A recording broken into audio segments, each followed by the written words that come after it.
जय महाकाली, महालक्ष्मी, महासरस्वती, माँ कामाख्या, 10 महाविद्या। जय सद्गुरुदेव महाराज, जय भैरव बाबा, जय हनुमान जी। श्रीमद् देवी भागवत महापुराण प्रथम खंड के तृतीय स्कंध में 17वां अध्याय की कथा, 17वां भाग की कथा हम लोग सुनेंगे। इस कथा में युधाजित का अपने प्रधान अमात्य से परामर्श करना,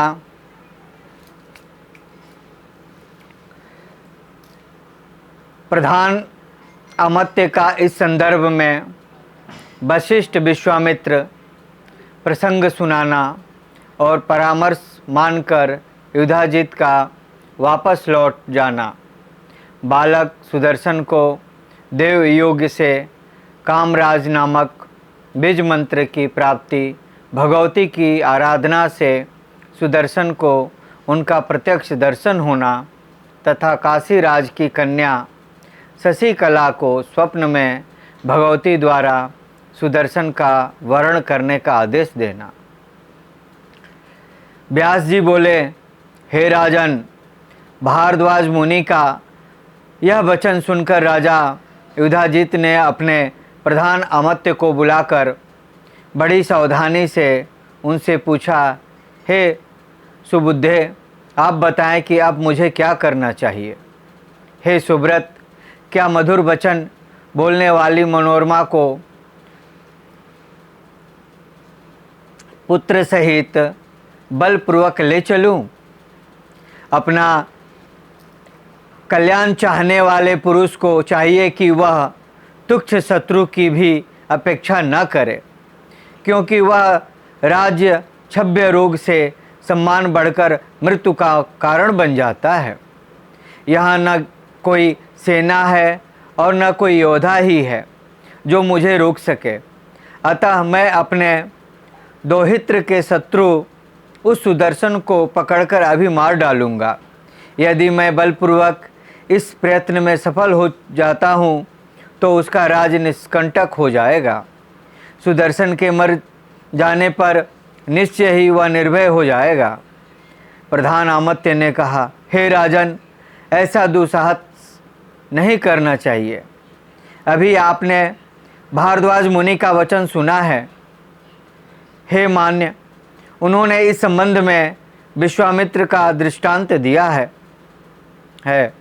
प्राचीन समय में गातितन्य विश्वामित्र का एक समृद्धशाली तथा प्रसिद्ध राजा थे। एक बार वे महाराज घूमते हुए महर्षि वशिष्ठ के आश्रम में जा पहुँचे। प्रतापी राजाओं में श्रेष्ठ वे महाराज विश्वामित्र उन्हें प्रणाम करके मुनि द्वारा प्रदत्त आसन पर बैठाए गए। उसके बाद महात्मा वशिष्ठ जी ने उन्हें भोजन के लिए निमंत्रित किया। तब वे महायशशाली गाधिपुत्र विश्वामित्र अपने सैनिकों सहित उपस्थित हो गए। उस समय भव्य तथा भोज्य आदि जो भी आवश्यक हुआ वह सब उनकी नंदिनी गौ ने उपस्थित कर दिया। सेना समेत राजा विश्वामित्र मनवांछित भोजन करके इसे नंदिनी गौ का प्रभाव समझकर वे राजा उन मुनि श्रेष्ठ वशिष्ठ से नंदिनी गौ मांगने लगे। विश्वामित्र बोले, हे मुने, मैं आपको पर्याप्त दूध देने वाली हजारों गौएं दे दूंगा। आप मुझे यह अपनी नंदिनी गौ दे दीजिए। हे परंतप, मैं यही प्रार्थना कर रहा हूँ। वशिष्ठ बोले, हे राजन, यह गौ होम के लिए हविष्य प्रदान करती है। मैं इसे किसी प्रकार भी नहीं दे सकता। आपकी 1000 गौएं आपके ही पास रहें। विश्वामित्र बोले, हे साधो, मैं आपकी इच्छा के अनुसार 10,000 अथवा 1,00,000 गौएं दे रहा हूँ। आप नंदिनी मुझे दे दीजिए, नहीं तो मैं इसे बलपूर्वक ग्रहण कर लूँगा। वशिष्ठ बोले, हे नृपते, जैसी आपकी रुचि हो आप इसे बलपूर्वक अभी ले लीजिए, किंतु हे राजन, मैं तो इस नंदिनी को स्वेच्छा से अपने आश्रम से आपको नहीं दूंगा। यह सुनकर राजा विश्वामित्र ने अपने महाबली अनुचरों को आदेश दिया कि तुम लोग इस नंदिनी गौ को ले चलो। तब बल के अभिमान में चूर उन अनुचरों ने आक्रमण करके उस धेनु को बलपूर्वक बांधकर पकड़ लिया। तब आँख में आंसू भरकर कांपती हुई उस नंदिनी ने मुनि से कहा, हे मुने, आप मुझे क्यों त्याग रहे हैं? यह सब मुझे बांधकर खींच रहे हैं।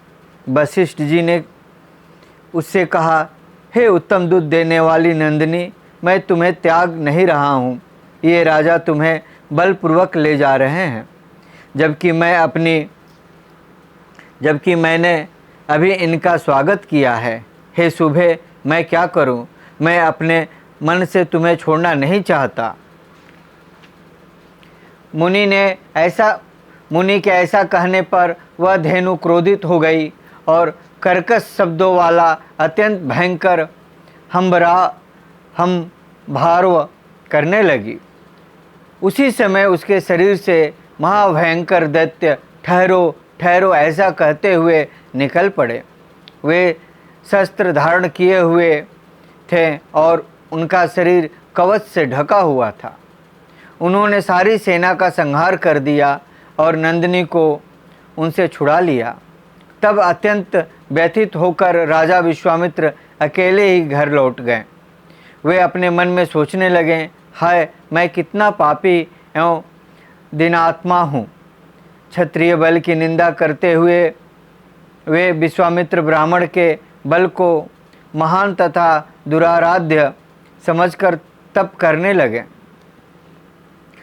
महावन में अनेक वर्षों तक कठोर तपस्या करके विश्वामित्र ने छात्र धर्म का त्याग करके अंत में ऋषि तत्व प्राप्त कर लिया। क्षत्रिय धर्म का त्याग करके अंत में ऋषि तत्व को प्राप्त कर लिया। अतः हे राजेंद्र, अभी भी ऐसा अद्भुत वैर न करें, क्योंकि तपस्वियों के साथ किया जाने वाला युद्ध निश्चित ही कुल का नाश करने वाला होता है। अतः आप तपोनिधि मुनिवर भारद्वाज के पास अभी जाइए और उन्हें आश्वासन दीजिए कि हे राजेंद्र, सुदर्शन को यहीं छोड़ दीजिए, जिससे वह आनंदपूर्वक रह सके। हे राजन, यह दीन बालक आपका क्या अहित कर सकेगा? ऐसे दुर्लभ एवं अनाथ बालक के प्रति आपका यह बैर भाव व्यर्थ है। हे नृपश्रेष्ठ, सर्वत्र दया करनी चाहिए। यह संसार का देव के अधीन रहता है। ईर्ष्या करने से क्या लाभ? जो होनी होगी वह तो होकर ही रहेगी।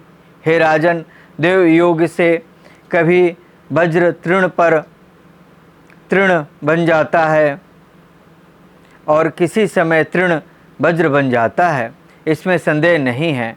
देव योग से ही खरगोश सिंह को और मच्छर हाथी को मार देता है।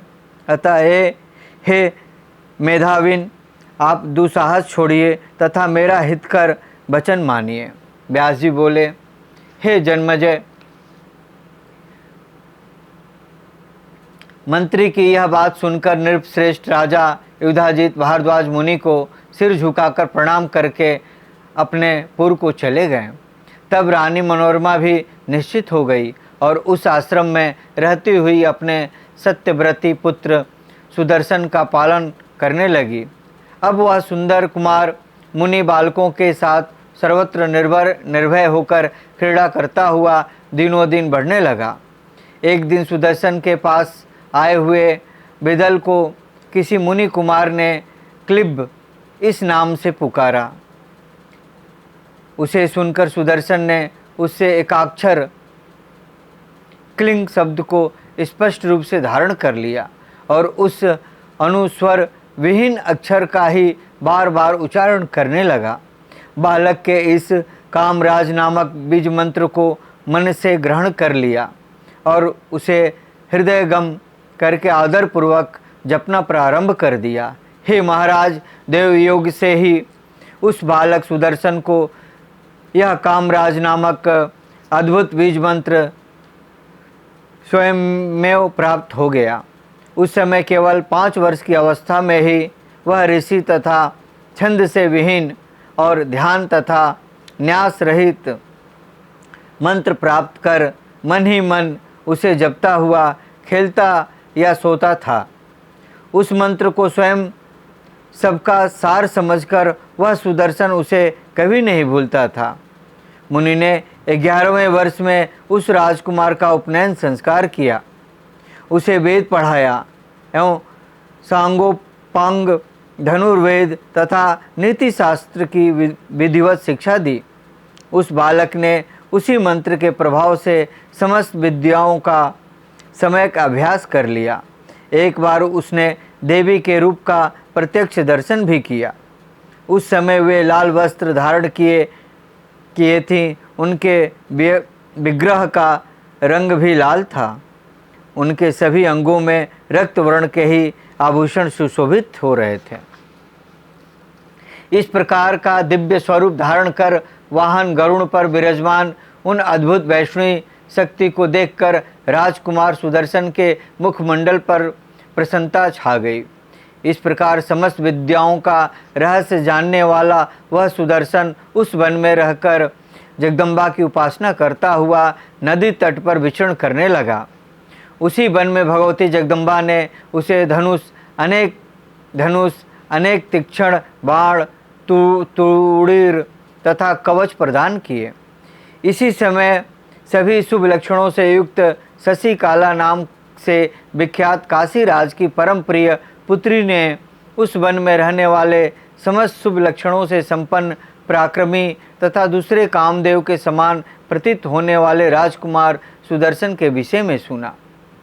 बंदीजनों के मुख से अति सम्मानित राजकुमार के विषय में सुनकर शशिकला ने मन ही मन बुद्धिपूर्वक उसे पति रूप में वर्ण करने का निश्चय कर लिया। उसी दिन आधी रात को जगदम्बा स्वप्न में शशिकला के पास आकर स्थित हो गई और उसे आश्वस्त करके यह वचन बोली, हे सुश्रोणी, सुदर्शन मेरा भक्त है, तुम उसी को अपना पति स्वीकार कर लो। हे भामिनी, मेरी आज्ञा से वह तुम्हारी सब कामनाएं पूर्ण करेगा। इस प्रकार स्वप्न में भगवती का मनोहर स्वरूप देखकर तथा उनके इस वचन को स्मरण करके परम माननी शशिकला प्रसन्न हो गई। वह प्रसन्नता के साथ उठ गई। उसकी माता ने उसे हर्षित देखकर बार बार प्रसन्नता का कारण पूछा, किंतु वह सुंदरी ने अति लज्जा के कारण कुछ नहीं बताया। स्वप्न का बार बार स्मरण करके प्रसन्नता से युक्त होकर वह जोर जोर से हंस पड़ी थी। तब उसने अपनी एक अन्य सखी से स्वप्न का सारा वृत्तांत विस्तार पूर्वक कह दिया। किसी दिन वह विशाल नयनी शशिकला अपनी सखी के साथ चंपा के वृक्षों से सुशोभित एक सुंदर उपवन में विहार के लिए गई। वहाँ पुष्प चुनती हुई वह कुमारी एक चंपा वृक्ष के नीचे खड़ी हो गई। तभी उसने मार्ग में शीघ्रतापूर्वक आते हुए किसी ब्राह्मण को देखा। उस ब्राह्मण को प्रणाम करके सुंदरी शशिकला ने मधुर वाणी में कहा, हे महाभग, आप किस देश से आए हैं? ब्राह्मण ने कहा, हे बाले, एक कार्यवश भारद्वाज मुनि के आश्रम से मेरा आगमन हुआ है। तुम क्या पूछ रही हो, मुझे बताओ। शशिकला बोली, हे महाभग, उस आश्रम में अत्यंत प्रशंसनीय, संसार में सबसे बढ़कर तथा विशेष रूप से दर्शनीय कौन सी वस्तु है?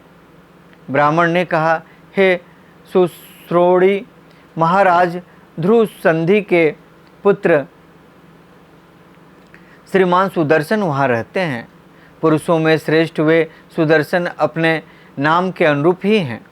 हे सुंदरी, जिसने राजकुमार सुदर्शन को नहीं देखा, मैं तो उनके नेत्रों को अत्यंत निष्फल मानता हूँ। दृष्टि की अभिलाषा वाले ब्रह्मा ने कौतूहलवश उन एक सुदर्शन में सभी गुणों को भर दिया है।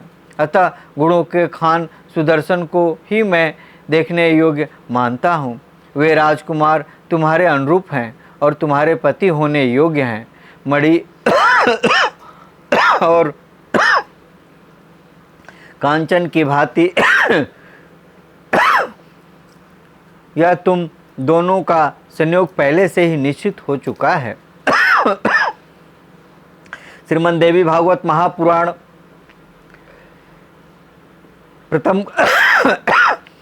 प्रथम खंड का तृतीय स्कंध में 17वां अध्याय ओम ततस्तम।